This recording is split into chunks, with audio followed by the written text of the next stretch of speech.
Welcoming back. Thank you for coming back to the hall. I know the Wellbeing breaks are important as well.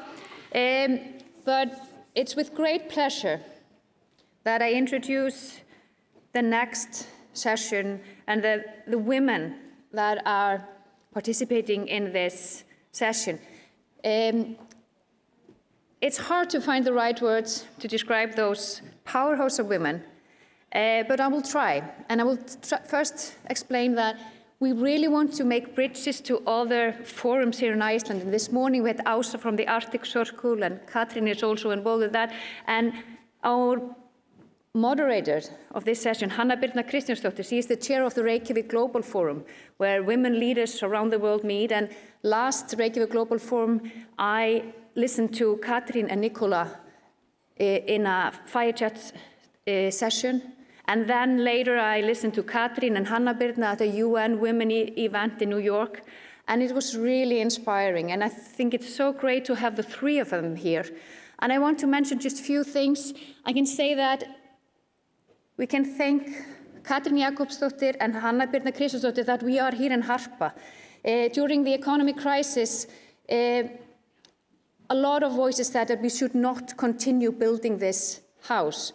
Katrín was then the Minister of Culture and Hanna Birna was the Mayor of Reykjavik, and it was actually their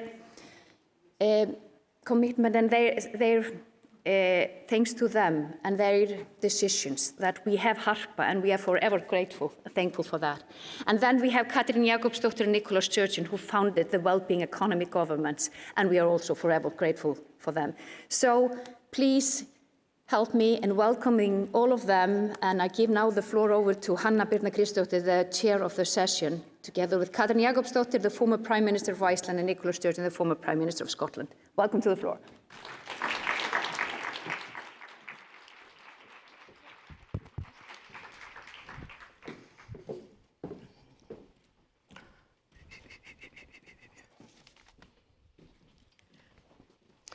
Hello, everybody. Good morning, afternoon, wherever your time clock is this day. I would like to first thank the organizers, and especially Dora, for making sure that we could have this conversation today on the well-being economy. What I would like to focus on in our session here today, of course, as you can see from the title, that we will be discussing women's leadership. That is sort of the anchor of the discussion. But I would also really like to try and make sure that we move from just talking about this as an idea, even as politics, moving into the practicalities of it. I think that could be really interesting. I'm really honored to have these two great women leaders with me today. I know that I don't have to sort of introduce them in a traditional way, but for formalities, we have Nicola Sturgeon, the former First Minister of Scotland, and Katrín Jakobsdóttir, former Prime Minister of Iceland. They sort of have loads of things that I will tell you a little bit later in common. But as they have moved, both of them, from politics, I really wanted to start on a super informal way, just so you get to know them a little bit. What are you doing these days? Tell us a little bit about what you're doing today. Nicola, you start. Well, thank you for that, Katrín. I have only just, in the last 2 weeks, retired from Parliament. So I stood down as First Minister of Scotland 3 years ago, but I've been in the Scottish Parliament over that period. So I'm a couple of weeks into actual retirement from frontline politics. So I'm trying, not very successfully at the moment, to take a little bit of a rest. But in reality, I published a book last year, so I've been doing a lot of promotion around the book. I'm in the very early stages of trying to write another book, and I'm sitting next to somebody who has already successfully published a crime novel, so I'm maybe trying to follow in her footsteps. And I'm also trying to find new ways of contributing to the issues I care about. Mm-hmm. That's why I'm here talking about the wellbeing economy, which is something that I feel very strongly about. I just announced earlier this week that I'm going to chair a charity in the UK which is prioritises trying to provide safety and safe passages and dignity for asylum seekers. So lots of controversial but really important issues. And just generally trying to find a new way of living, which I'm enjoying so far. Okay, it sounds like you're enjoying yourself. I One am. thing, you have elections in Scotland. We do. In few weeks. Are you finding it difficult to stay away and push the well-being economy issues to the agenda? Is that difficult? I think I've been a politician for all my life, so there is always a part of me that is drawn a bit like a moth to a flame to any election anywhere in the world, but obviously particularly in my home country. But I'm also trying to not become too involved, to observe more as a citizen than as a politician, which is quite an interesting experience, because I think you see, or I am seeing for the first time, an election as a member of the public would see it. And, there's some good things happening in the election debate in Scotland right now, but as I am sure is the case across the world, I'm also seeing that, there's perhaps a struggle on the part of politicians to really meet the challenges that the population at large are facing, and perhaps a bit of a disconnect that we see in countries all across the world right now between the issues that politicians want to talk about and the issues that the public feel most strongly about. Interesting. As I've heard, that has been sort of reflective in the conversation here in these 2 days, has been the disconnection. Katrín, we of course here in Iceland know that you have been, I think you're even more busy these days, if it's possible, than when you were the Prime Minister. Everybody wants to sort of make sure that they get something of your time. How is it to be outside of it all now? Oh, I'm a little bit ahead of you, Nicola, because I left politics in 24, so 2 years of experience. I decided to stay a little bit silent in the public debates, which has been quite demanding, because often I feel like saying a lot of things. I haven't decided when that wow of silence will stop, but you will probably notice it when it happens. But I've been the privilege to be able to push the agenda for several issues that are very close to my heart. One of them, climate and health, which we'll be talking about later today here at this forum, where I've been leading a project for the WHO in Europe. And then another one is the Arctic Circle Assembly, where I'm a functioning senior emissary focusing on issues related to this area, which is so close to our hearts that live here, but also has immense importance for the rest of the globe. So it's been quite, an interesting time. I decided not to apply for a job, but just to... But you've written some books, haven't you? I have written co-written 2 books, and I know that Nicola is a great crime fiction reader. So I understood you that you are possibly writing a crime novel? I'm in the very early stages of, it's more a political thriller than a crime novel, but I was always very jealous that you managed to write a book while you were Prime Minister. I was like, I wish I could have done that, but yeah. It was COVID, so there was different kinds of time, and I did not get any sleep, which was not good either. But I didn't get any sleep either, but I didn't manage to write a book. So, I had a pushy co-author. But writing is something extremely beneficial for your mental health. Absolutely. Yeah, and reading actually too. So I will probably continue doing that. Yeah, so nice to hear, and thanks for sharing. As you can hear, these 2 great women, they do not only share their love for books and love for politics. I mean, if you were to look at their career and their leadership journey, they have really a lot in common. A fact from them obviously being 2 women world leaders that were on the stage when not too many women were there. Of course, there is still way too few. They both started relatively young in politics, and they both stayed for over 20 years, which is a fairly long time. And they were both young when they became leaders of their countries. Katrín was 41, and Nicola was 44. And as they have been mentioning, they both led their countries through the sort of most difficult crisis that we have seen in recent time, being COVID. They were super popular politicians. They were always shown as enjoying trust and faith from the people, which is important. They've always been both fierce advocates for gender equality and, of course, the well-being economy. And as they told you both, they have recently both made sure that their love for books is reflected in them actually becoming authors. But there is one thing that I would like to focus on when we're talking about what you have in common. You were the two countries that initiated the Wellbeing economy government, the initiative in 2018. Why did you do that? I mean, what was it in your political either mindset or environment that draw you to the conclusion that that was needed? Well, if I begin, of course, before I entered professional politics, I was a member of the environmental movement here in Iceland.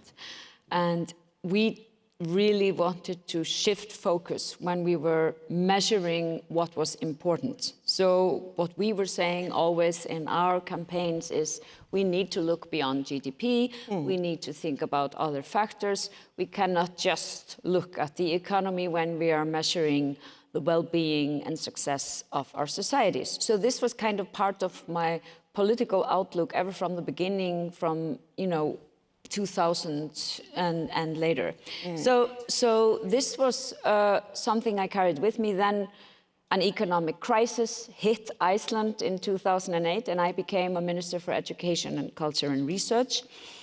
And obviously, it was a difficult time here in Iceland. It was a learning process for me, becoming a young minister. And I remember, thinking a lot about these values. Because one of the most important things, besides building this great house, but the thing that maybe stands even closer to my heart is the fact that we had so many people unemployed. And our systems did not encourage them to seek education. So they just got the message, if you want to keep your benefits, you cannot go to school. And I wanted to change that. I wanted to kind of make it possible for people to actually find something new. So I think it took dozens of meetings between my ministry and the Ministry of Social Affairs to kind of make that change happen. And this was one of the most rewarding things, because I'm still meeting individuals that tell me, I lost my job at the bank or at the insurance company, in the building industry.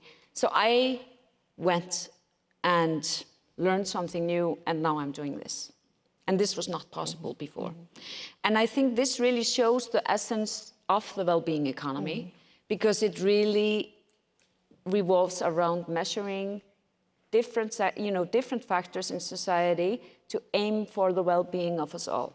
And then when I became a prime minister, I looked to Scotland and New Zealand, because these two countries were kind of, they were the front runners when it came to the systematic implementation of this, ideology. So I visited Nicola. We went on a working visit and learned. And after that, we implemented new indicators, new budget emphasis, because we must continue to think about economy, but we must also think about other factors. And I think this very small example about unemployment and education and the connection between two different systems that did not speak together before shows really, how it works in practice. So do you feel, Katrín, that the crisis, the economic crisis and the bank crisis actually sort of benefited the conversation around us needing different kind of measures? Yes, of course. It was a difficult time, but it actually also created space for new ideas. And some of these new ideas are still alive and kicking in our society, because people, at the same time that we suffered an extreme economic loss, we also went into some sort of a deep dive dialogue within our society on the things that really matter. Interesting, yes. Yeah. What about, Katrín mentions, Nicola, that it was interesting to meet with you and hear the conversation and the information from Scotland. What is it with Scotland that made the environment ready for this kind of discussion? I think there is something very powerful in a small country environment that enables experimentation and fresh thinking in a way that is more difficult in bigger countries. So Katrín, very generously said she looked to Scotland. I remember, Scotland looking to countries like Iceland. I think Iceland has long been a beacon of gender equality policy. And we've looked on at that and been inspired by that. In terms of what motivated me to push the well-being agenda, it's very similar to Catherine's reasons. The financial crash, I was Deputy First Minister in Scotland during the financial crash, and in very simple terms, that was an example of what happens or what can happen when we prioritise profit over human well-being. Then I remember, becoming quite obsessed about GDP. And I am not arguing that GDP is not important at all, that it doesn't have a role to play. But certainly in Scotland, it seemed to me that our only metric of economic success was GDP. And it is perverse in some of what that then leads to. GDP, and I remember, really, a light bulb going off in my head when I focused on this. A country's GDP takes account of the profits from illegal drug dealing, but it doesn't take account of the value of caring, of somebody caring for a child or for an elderly relative. Right. So yes, GDP has a role to play, but it shouldn't be the exclusive measurement. And that then led me to the view, which is a view I hold very strongly, and it's two sides of the same coin. We've long been conditioned to believe that our happiness, health, well-being as humans is subservient to this goal of economic growth. It should actually be the other way round. Any truly successful economy should, yes, be one that ensures material security for people, but it should also be one that makes people happier and healthier. But the other side of that coin is that a population that is happier and healthier will also be more productive and therefore more economically successful. If you are, worrying all the time about how you feed your children or how you clothe your children, I think it's logic and common sense that leads you to believe that you will be less productive at work than you will be otherwise. So if we have a happier, healthier population, almost by definition, our economies will become stronger and more successful. And I think when we were in office, and Jacinda Ardern in New Zealand was the third leader who helped spearhead all of this, there was a sense that there was a real critical mass developing around this.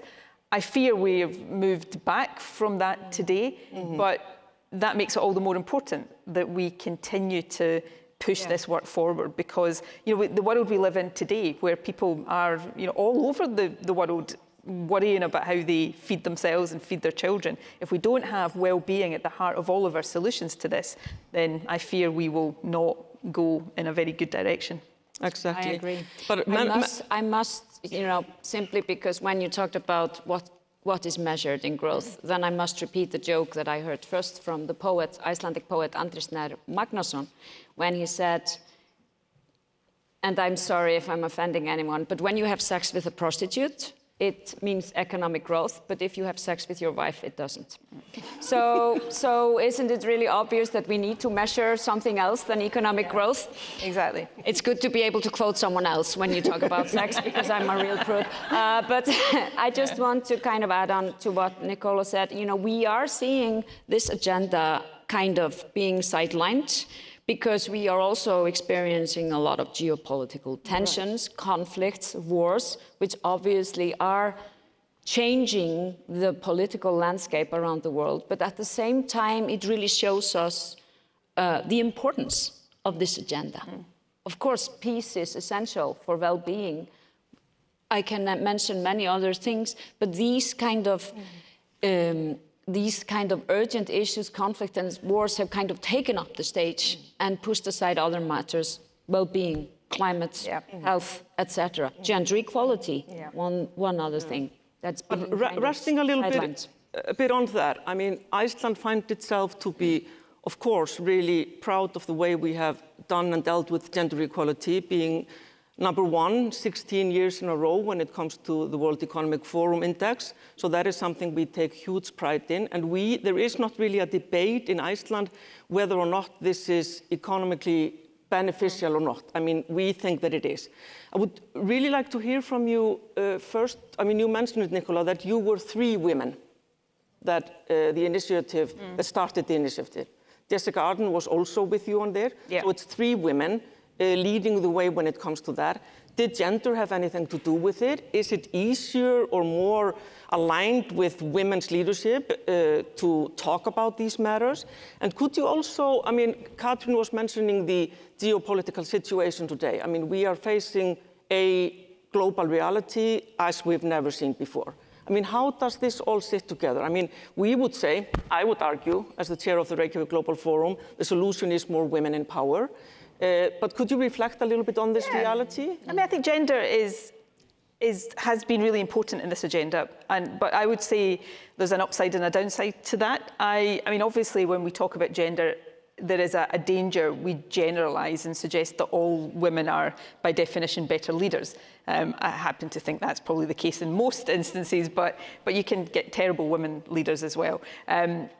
So I do believe that the wellbeing agenda would not have achieved the momentum that it did without a nucleus of women leaders deliberately trying to put it on the agenda. And this is where I generalise. I think women are more likely to think holistically, to bring a bit of emotional intelligence to issues and debates, and to see the importance of happiness and well-being than men in general might be. So I do believe that having that core of women leaders at that particular moment in time helped put this on the agenda.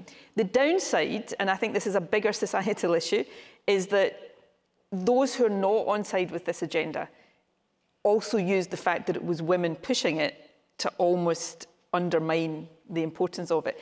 There is a tendency to treat issues that women tend to push as not serious, a bit frivolous. Well, yeah, it's just a women's issue, that's soft, that's not kind of hard politics and hard economics.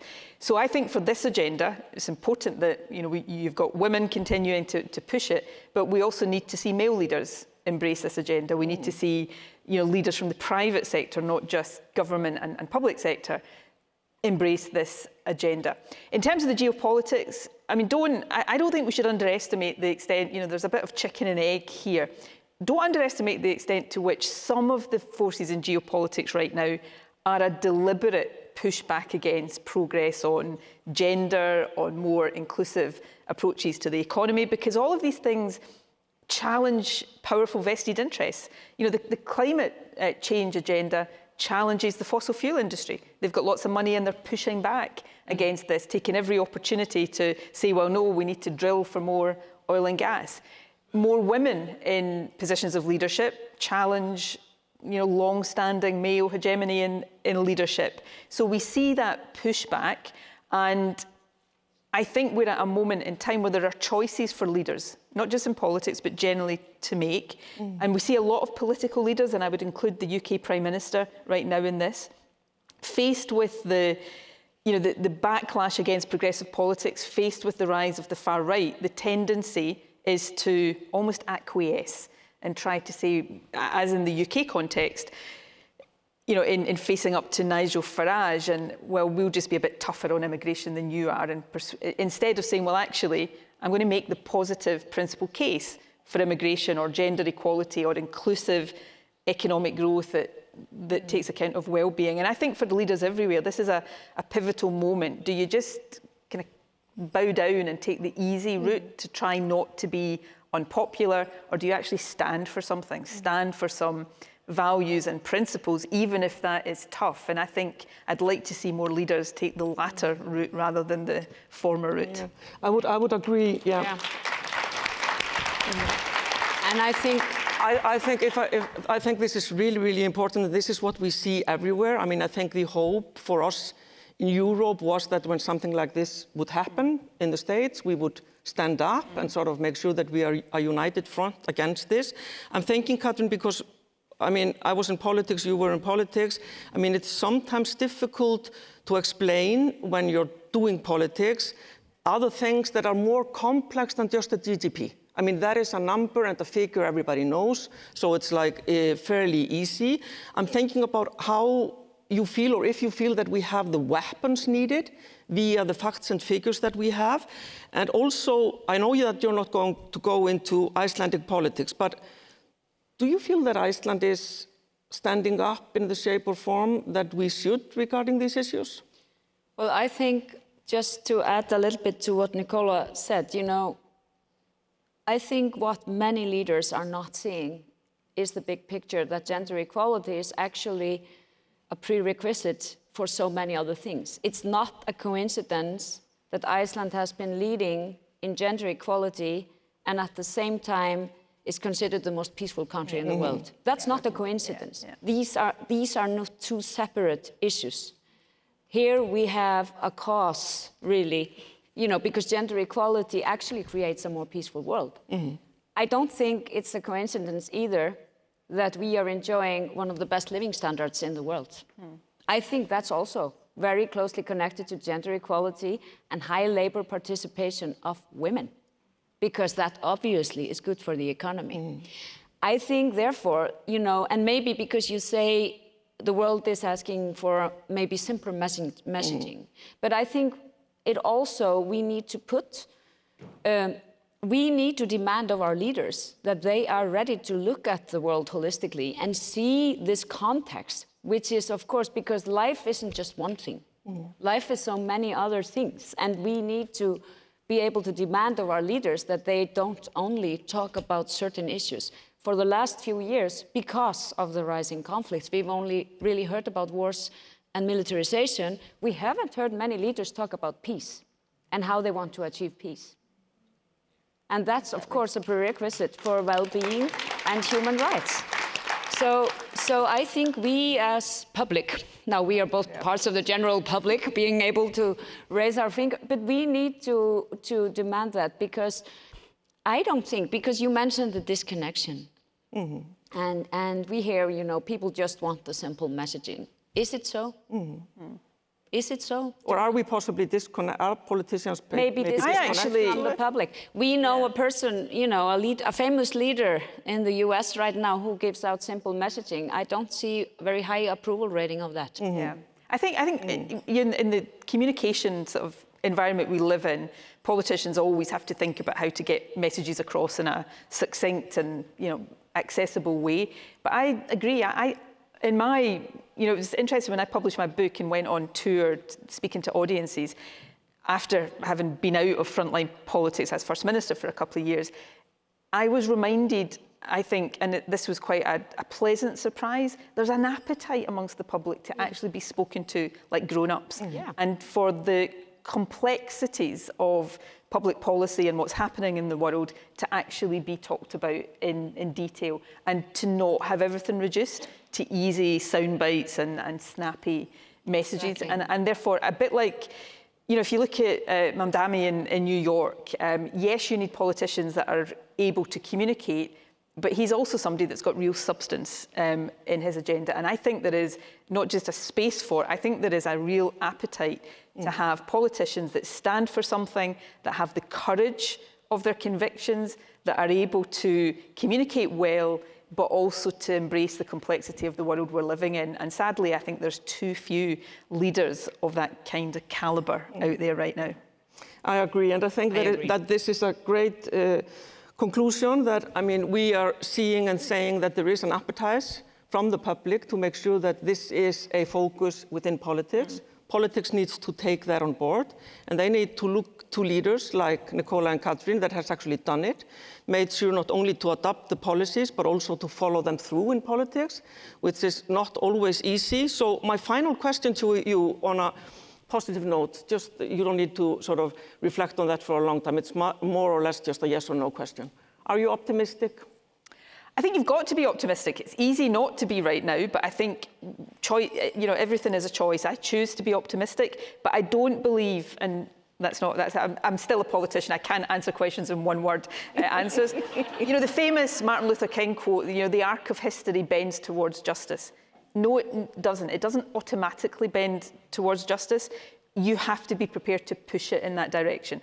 So I am optimistic, but that you know, optimism will only be justified if we have lots of people determined to stand up against the prevailing trend in politics today and push things back in a progressive, just direction. What about you, Katrín? I mean, you're more abroad than you were when you were the Prime Minister. You're constantly working somewhere else than in Iceland, so you have a large view. Are you optimistic for the globe as a whole, not just Iceland?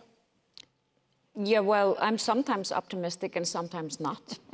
But I'm optimistic when I meet people around the world, because I strongly believe in the core of humanity. And I think the challenges we are facing right now, be it war or conflicts or climate, or the implementation of AI, which we really don't know where it will lead us, I strongly believe that humanity can actually tackle all of those challenges. So I guess you could say I'm optimistic, but I agree with Nicola. Nothing will happen unless we decide that it should happen and that we are ready to push in that direction.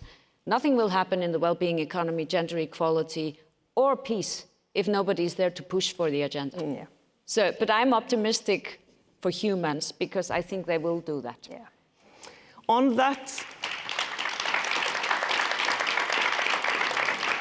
that positive and optimistic note, we'll say thank you. Thank you so much for joining us today. Thank you, Nicola, for coming again and again to Iceland, Reykjavik. We really love it here. Having you here. You are a friend of Iceland now, as we say. That is a special term, and you have now become one. I'm honoured. And Katrín, thanks so much. I know you're traveling today. Have a safe journey somewhere else. Thank you. Thank you so much. Thank you. Thank you, Anna. Thank you. Thank you.